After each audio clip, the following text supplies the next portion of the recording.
Tungjatjeta uroj t'jeni mirë. Tirana është rronditur nga një atentat i tmerrshëm në zemër të kryeqytetit Shqipërisë në mes të ditës. Është ekzekutuar me plumb gjyqtari, përfaqësuesi i togave të zeza, përfaqësuesi i shtetit, përfaqësuesi i drejtësisë. Astrid Kalaja është ekzekutuar brenda zyrës tij në momentin që ka dhënë vendimin për një gjyq pronash, i cili ishte një kalvar i gjatë prej 2 dekadash në zyrat e shtetit ku shqiptarët kërkojnë drejtësi. Kush dhe e vrau gjyqtarin Astrid Kalaja dhe cila është e vërteta e këtij ekzekutimi? Përtej të gjitha kulisave, përtej të gjitha të dhënave të para që lidhen me një person të irrituar dhe që kërkon të hakmerret ndaj një vendimi që ai pretendon se është i padrejtë. Nga gjyqtari Kalaja nxjerr pistoletën dhe e vret brenda sallës së gjyqit. Përtej kësaj, përtej kushteve të sigurisë në gjykata, përtej mënyrës si hyri pistoleta brenda, përtej vendimit paraprak të vrasësit për ta ekzekutuar. Pra kemi të bëjmë një vrasje me paramendim, sepse pistoleta është marrë, është vendosur në brez, është hyrë në sallë, është pritur gjykimi dhe më pas është ekzekutuar gjyqtari pasi ka dhënë vendimin në disfavor të vrasit. Pra, duket qartë që vrasi ka shkuar në gjykat me paramendim se do ta ekzekutojë gjyqtarin, sepse vrasi beson se nuk ka për të marrë drejtësi në këtë vend. Dhe gjyqtari i ndjerë tashmë, Astrid Kalaja, është viktimë e një sistemi i cili bëhet shkak që ai të paguaj për të gjithë sistemin e kalbur, të fliqur anti-shqiptar dhe anti-gjyqësi dhe anti-drejtësi dhe anti-shtet në përgjithësi. Le t'i marrim një nga një dhe të shikojmë, të çmontojmë cila është e vërteta, sepse pas kësaj vrasje dhe pas këtij ekzekutimi makabër ku është goditur shteti, është goditur drejtësia, që është themeli i pushtetit. Nuk ka pushtet pa drejtësi. Nuk ka një shtet mundësi të ekzistojë nëse nuk funksionojnë gjykatat. Gjykatat e plepave në Shqipëri dhe gjykatat e post-plepave janë institucioni përgjegjës për pjesën më të madhe të gjëndrave kanceroze dhe tumorale që u kanë dalë shqiptarëve, ma ka thënë një miku im onkolog këtu në Shqipëri.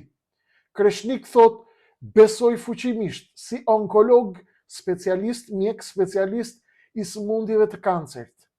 Besoj fuqimisht, më tha Kreshnik, para disa kohësh, që pjesa më e madhe e gjëndrave të kancerit në Shqipëri tek populli shqiptar, prishja e gjakut, kanceri i gjakut, leukemia pra, prishja e gjakut, apo llojet e tjera të gjëndrave kancerogjene, shqiptarëve të shkret u shpifen nga zyrat e shtetit të tyre dhe veçanërisht nga drejtësia dhe nga gjykatat. Një institucion i krimbur në korrupsion, të cilin faturën e cilit e paguan sot Astriti i shkret, Astrid Kalaja, gjyqtari. Unë nuk e njoh personalisht zotrin, të ndjerin, i përcjellin familjes ngushëllimet më të përzemërta dhe të gjithë gjyqtarëve të ndershëm dhe të drejtë në këtë vend që unë besoj që ka. Nuk janë shumë, po ka.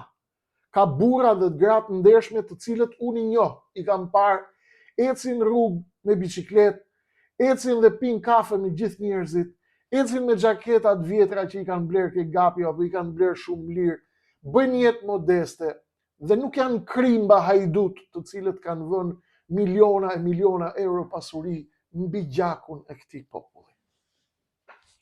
Po të shihni televizionet dhe mediat dhe portalet, po të shihni ngushëllimet që përcjell Rama, Begaj, presidenti, kryeministri dhe këta të tjerët, janë përqendruar tek siguria në gjykata. Rama ngushëllon familjen, ngushëllimi është normal, dhe pastaj thot që gjykatat thot duhet marrin masa të jenë më të sigurta. I gjithë kori i televizioneve shkon pas këtij versioni.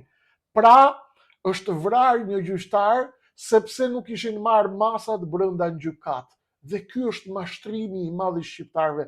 Ndaj unë dua ta bëj këtë emision sonte, këtë bisedë sonte, të kuptojmë bashkarisht të vërtetën se kush është autori i vërtet i vrasjes së të ndjerit gjyqtar sot, Astrid Kalaja, dhe që pagoi sot ai, familja e tij, të afërmit e tij, gruaja, fëmijët, nuk e di çfarë ka në shtëpi, prindërit i ka gjallë apo si ka gjallë, të afërmit, familjarët e tij. Çajin sot babain e tyre, prindin e tyre, fëmijën e tyre, vllajin, motrën, kunatin, baxhanakun e tyre, të ndjerin Astrid Kalaja.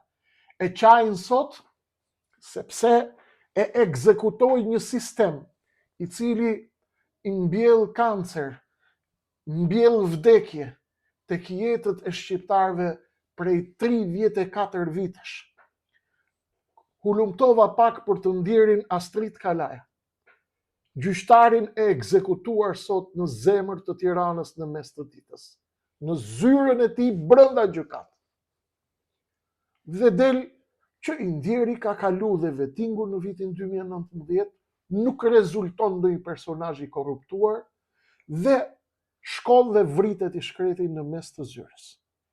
Pikë spari, ky akt si goditje ndaj drejtësisë, ndaj shtetit, ndaj togave të zeza, është një akt barbar terrorist i cili nuk ka pikë në justifikimit, por problemi i madh është hapni internetin t'ju shkulni flokët ju me gjithë mua. 90% e shqiptarëve thonë mirë ja ka bërë qeni. Ky vrasi janë me vrasin dhe a dini pse? Ata 90%, 80%, 60%, sa do t'jenë shumicë absolute, ta lumsha dorën, i thonë vrasit. A dini pse?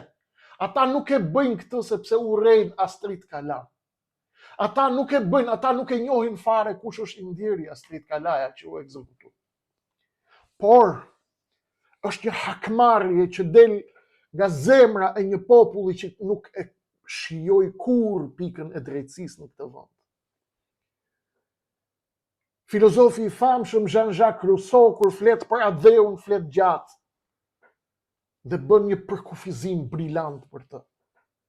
Dhe ndër të tjera thot, atë dheu është vendi në të cilin ti nuk mund të kesh përballë njerëz që janë superior ndaj teje vetëm për arsye të aftësisë së tyre dhe pasurisë së tyre për të blerë ligj, për të blerë drejtësi dhe për të blerë njerëz më të fuqishëm se sa ti dhe të t'i hedhin mbi shpinë. Dhe në fund fare thot Jean-Jacques Rousseau, atë dheu është vendi ku njeriu ndjehet mirë. Ky është një popull pa atë dhe do t'ju tregoj tani përse shqiptarët janë pa atë. Përse i lanë shqiptarët pa atë dhe kush i la shqiptarët pa atë. Është një lojë më e madhe se sa një kriminal apo një vrasës me mbiemrin Shkëmbi që ka vrarë dhe ka shku në polici dhe ka thënë nuk jam pendu për vrasjen që ka bërë, po hum gjyqin, po hum pronën time, 2 dekada në gjykat, me piknisje 3 dekada më parë. Nuk ka popull në planet që të zvarritet 30 vjet në gjyqe për të marrë pronën e vet, gjakun e vet, frymën e vet, trashëgimin e vet. Unë nuk e di si është e drejta, atë do ta gjejnë ata që do hetojnë dosjen. A ka pas drejt gjyqtari apo s'ka pas drejt gjyqtari. Vetë gjyqësia nuk është e pranueshme, sepse qoftë dhe 1%, qoftë se ka mundësi gabimi, gjaku është gjak, nuk falet. Dhe është jetë njeriu. Por edhe prona është jeta e njeriut dhe është gjithë jeta e tij. Prona është frymarrja, është liria, është dinjiteti, është identiteti, është e shkuara, është trashëgimia, është aroma e prindërve, gjyshërve dhe stërgjyshërve që të kanë lënë pronën, është fisnikëria jote, është karakteri jot, është emri i familjes, është identiteti yt. Ekzekutimi i pronës është ekzekutimi dhe vrasja e një njeriu. Shikoni statistikat e tmerrshme. 11.000 shqiptar në 34 vite janë vrarë dhe janë ekzekutuar vetëm për arsye të konflikteve të pronave. Luftë civile. A dini sa janë vrarë? Thonë janë vrarë 28.000 në luftën nacional çlirimtare kundër nazistëve gjerman dhe kundër fashistëve italian. Janë shumë më pak. Por edhe ata që janë vrarë për Shqipëni i heqin kapelen, i nderojnë. Kushdo qofshin, ata që kanë vdekë për Shqipëni. Nuk dishin akoma ata se ç'a ishte Partia Komuniste, kush ishte Dugosha, ç'a do bënte Enver Hoxha mbrapa. Ata shkuan luftuan për Shqipëri. Sa u vranë? 5.000, 6.000, 7.000, 10.000, sa mund të jenë vrarë? Aq sa janë vrarë. Luftë e dytë botërore kundër Gjermanit dhe kundër Italianit. 5.000, 7.000 janë vrarë.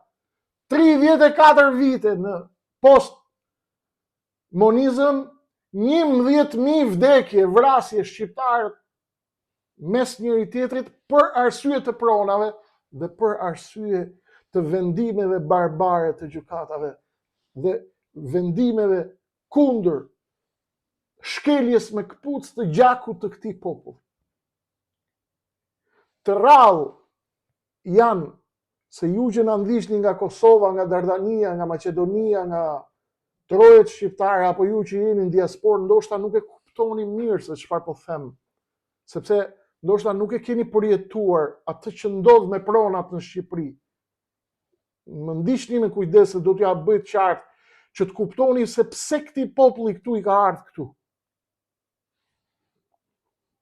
Dhe e pagun ai fukaraj, Astrit Kalaja që u vras sot gjyqtar. Ai mund të jetë burri më i ndershëm në Shqipëri, por ai nuk ka pagu për fajin e vet. Ai ka pagu sistemin komplet, sistemi gjakatar. Ka pagu për ata të plepave, për fllihësirat që i pin gjakun këtij populli dhe i vën gjoba nga 50.000, nga 100.000, nga 200.000 euro, që marrin pronën Zotit dhe e japin atij që ka mundësi me pagu.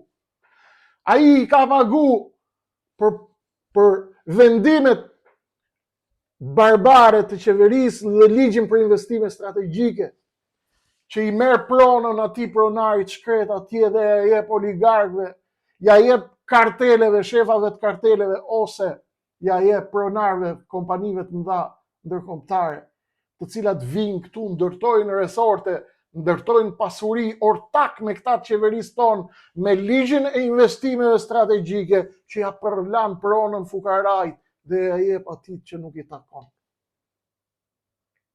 11.000 vrarë, 34 vjet luftë civile, barbari. Është zbatimi me përpikmëri i amanetit të Vaso Çubrilović. Shqiptarët nuk kanë më nevojë t'i përzëm nga trojet e tyre, as të bëjmë genocid, as t'i vrasim me pushkë e t'i therrim me fik. Mjafton të vëmë në krye të tyre politikan mafioz anti-shqiptar, të cilët do t'ua nxjinin jetën shqiptarëve, do t'ua bëjnë Shqipërinë dhe trojet shqiptare të pabanueshme dhe ata do të largohen vetë nga trojet e tyre.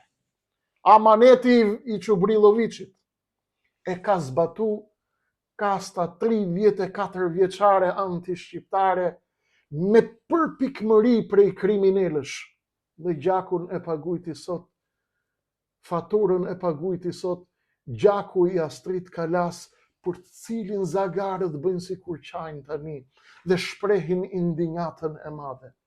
Ata e vranë, sistemi e vranë. Ka dalë OSBE-ja, ODIRI, institucionet ndërkombëtare, shprehin ngushëllimet, ata dinë se çfarë po ndodh në këtë vend. Ata dinë se janë këtu, por nuk lejojnë të ketë as liri, as demokraci, as zgjedhje të lira, as të përfaqësohet populli nga bijtë vetë më të mira, sepse nuk i lë Rama, nuk i lë Berisha të hynë lojë, nuk i lën kartelet, përcjellin ngushëllime. 11.000 të vrarë, 34 vite, ligji 7501, ligji më barbar që ka ndodhur në Shqipëri në 34 vite, u miratu 91-shin dhe shpërndau tokën sipas përdorimit, jo sipas pronësisë para komunizmit, duke injoru pronarët e vërtet historik. Kështu u vendos dhe themeli i padrejtësisë që shpërtheu në përplasje civile dhe vrasje të shqiptarëve mes njëri tjetrit, sipas amanetit të Beogradit dhe të Vaso Çubriloviçit. Helmoja një jetën dhe ata do të largohen nga trojet e tyre. Përçarje mes fshatarëve dhe familjeve. Toka ju dha atyre që e punonin gjatë regjimit komunist, jo pronarëve, që u kishte marrë komunizmi me dhunë pronë. Kjo ndezi konflikte mes fiseve, mes familjeve, mes vëllezërve, mes çunave xhajve, mes njerëzve të njëjtit fshat, të njëjtit katun, kushërive dhe fqinjve, vllai kundër vllait, u përgjak Shqipnia dhe u përgjakën gjykatat sot. 7501 barbar, të cilin i vuri shenjën e gishtërive edhe i Berisha sot bashkë me Edi Ramën, që bën ngushëlluesin dhe thot se do rregullojnë çështjen e gjykatave që të mos hynë më me pistoleta brenda, se ai nuk e vriste dot për jashtë.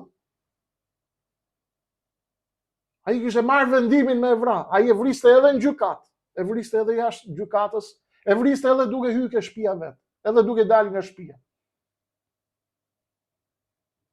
Por ata duan ta maskojnë të vërtetën e madhe, që ata janë autorët e këtij sistemi gjakatar që helmon jetë shqiptarësh dhe i shndërron ata në kriminal. Dhe në kanibal që hanë njëri tjetrin. Është amaneti i Beogradit, amaneti i maestros Vaso Çubrilović. Mungesa e një regjistri të sakt pronash dhe korrupsioni bastard në administrat, veçanërisht hipoteka, lejuan falsifikime masive. Kush kishte lidhje, mori më shumë. Kush nuk kishte lidhje, kush kishte të drejtën, kush i përkiste prona, humbi gjithçka.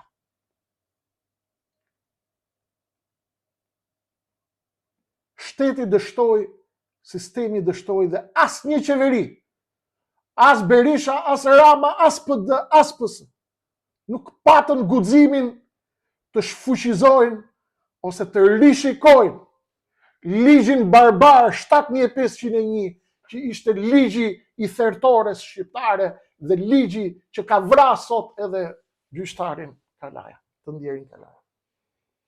Si mund të rri njeriu 25 vjet në gjykat për të marrë pronën e vet? Po do vdesi nesër, kur do ta shijoj?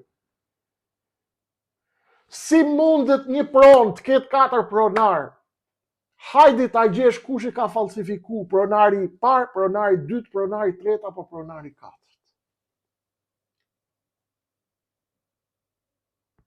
Dështuan jo sepse ishin të pafuqishëm për të bërë, por sepse janë anti-shqiptar dhe urrejnë këtë popull, dhe sepse zbatuan projektin që shqiptarët hanë njëri tjetrin dhe të shqyjnë njëri tjetrin. Do të shihni sonte dhe nesër emisionet televizive nga hyri vrasi, nga doli vrasi, hyri nga pengjerja apo hyri nga dera, e mqefi pistoletën ke breket apo ke patallonat apo ke çorapet apo ja futi pastrusja, apo kishte lidhje me policin, apo ishte kafajnë policia apo rojet e policisë private. Del ministri, del Gazbari, thot hiki ministri brendshëm. Del ministri brendshëm, thot qafsha plakët nuk e kam unë fajnë, se kanë fajnë ata, se ne nuk mbrojmë gjykatat. Ne nuk i rujmë gjykatat. Del ministri drejtësisë, thot do forcojmë kodin penal.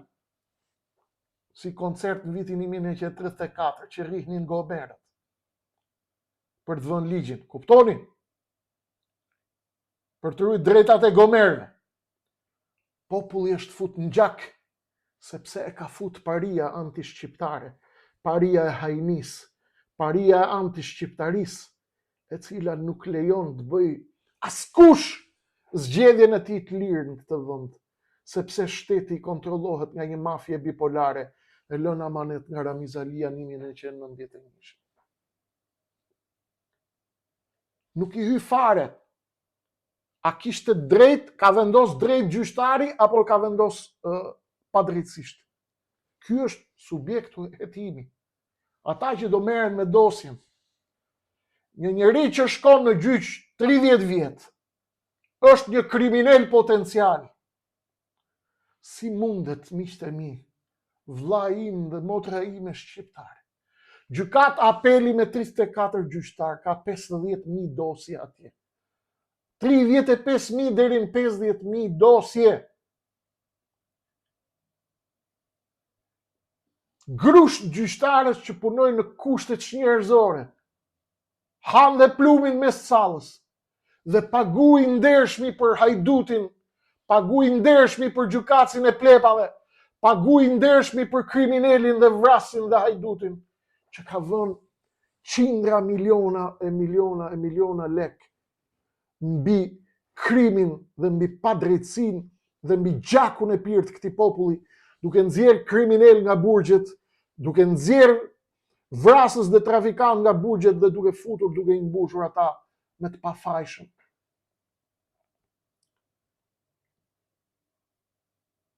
Gjyqtarin e vrau ky sistem barbar. Gjyqtarin e vrau padrejtësia 34 vjeçare. E vrau 7501, e vrau ligji për investimet strategjike. Dhe sot nuk është vrarë vetëm gjyqtari Astrid Kalaja i pas shpirti rahmet. Sot jemi vrarë gjithë ne, sepse vrasja e gjyqtarit, e vllait ton shqiptar, derdhja e gjakut shqiptarit në tokë shqiptare, në gjykat shqiptare, është pislëku më i madh që duhet ndaluar dhe frenuar urgjentisht. Ai që ka vra është gjaku jon, është vllai jon. Ai që është vra është vllai jon, gjaku jon. Njëri është kriminal, tjetri është viktim. Cila është rëndësia, çfarë fitojmë? Do të merret vesh mas hetimit, po u mor vesh. A kishte drejt gjyqtari apo kishte drejt pronari? Ai hiku fukaraj, vdiq, nuk është më. Fëmia është jetim. Gruaja është e ve, nona vdes me zemër çame dhe baba po që ngjall. Tjerë do t'i harrojnë gjithë. Kjo vllavrasje mes shqiptarëve mu është ajo që më shqetëson. Hajde të themi është kriminal gjithë ditën për vrasi, kriminal po. Çdo njeri që vret është kriminal. Pse vrau, kush do pyesi? Kush do ta bëj pyetjen pse vrau? Kush do ta jap përgjigjen? 90% e komenteve që thonë për vrasin i lumë dora. Pse shqiptarët duan të vrasin vllai? Sepse ka padrejtësi në këto. Sepse nuk ka drejtësi. Sepse nuk ka gjykat. Sepse gjykata është kancer. sepse ligji është kancer, sepse zyra e shtetit është kancer, sepse kudo që të shkosh je përballë kancerit, sepse shteti është armiku i popullit, sepse shteti nuk është aleat me popullin, sepse shteti e urren popullin e vet, ka pushtu zyrat, ka pushtu administratën dhe i pushtrojnë njerëzit. Kur nuk e gjen dot të drejtën tënde këtu. Kur? E tani solli inteligjencën artificiale dhe ja dhuroi asaj tenderat dhe parat publike, solli diellën. Ka një muj po tallë gjithë Shqipnin me inteligjencë artificiale. Dhe japi pronat publike miliardat e tenderave dhe japi diellës, robotit të inteligjencës artificiale dhe ChatGPT-s. Dhe del sot kryeministri thot duhet bëjmë përmirësime teknologjike, do me fut teknologjinë të shi. Masi u vra gjyqtari shkret, do qisin e i robot tjetër të shi me inteligjencë artificiale që të mbroj gjykatën, se nuk e vret do të ke hyrja pallatit ai gjyqtar.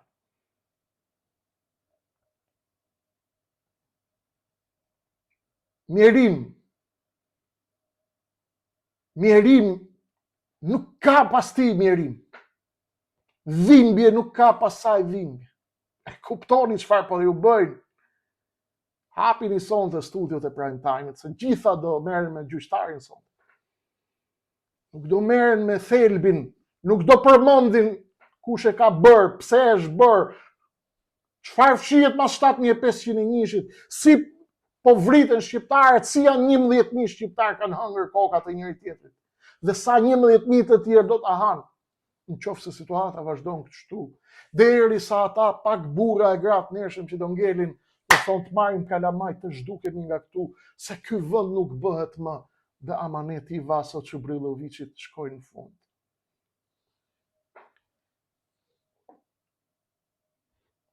Ngushëllimet më të përzemërta edhe një herë për familjen e të nderit gjyqtarit.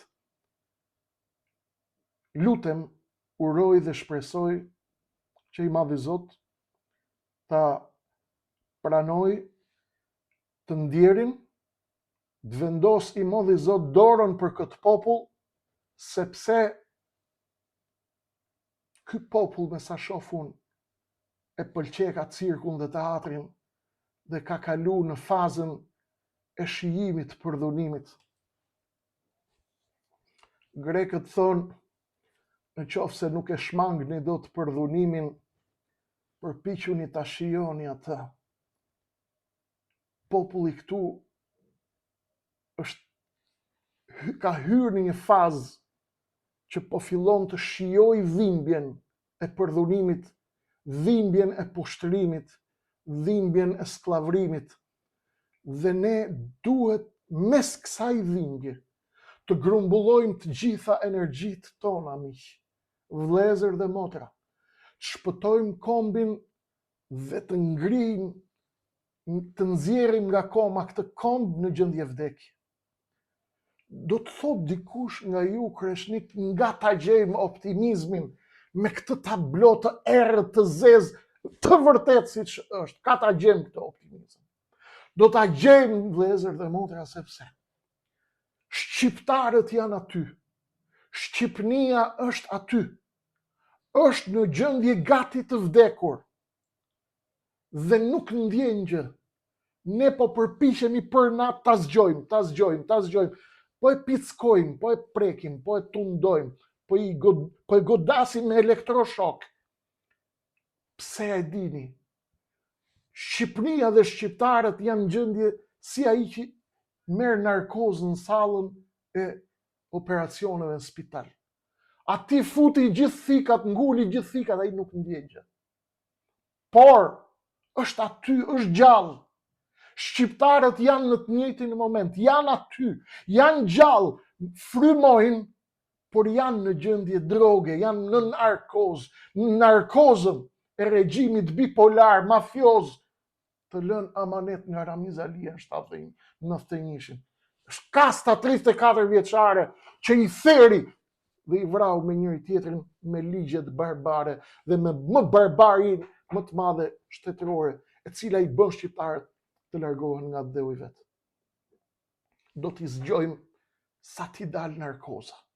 Shpresojmë të dal narkoza, po nuk doli narkoza. Kemi vdek ju dhe ne. Mos e thonë Zoti, Zot vedor mbi këtë popull. Sepse janë shumë të hutun dhe nuk po e marrin vesh se çfarë po i ndodh. Vrasja e gjyqtarit sot, ekzekutimi mafioz në zemër Tiranës, është kamban alarmi dhe të shpresojmë që të shërbej të nxjerrë këtë popull nga narkoza. Kaq kishim për sot. Zhvillimet tjera do të ketë, janë shumë të mëdha zhvillimet, por duhet të merreshim me këtë ngjarje sot sepse është e tmerrshme. Vijon në numër narç.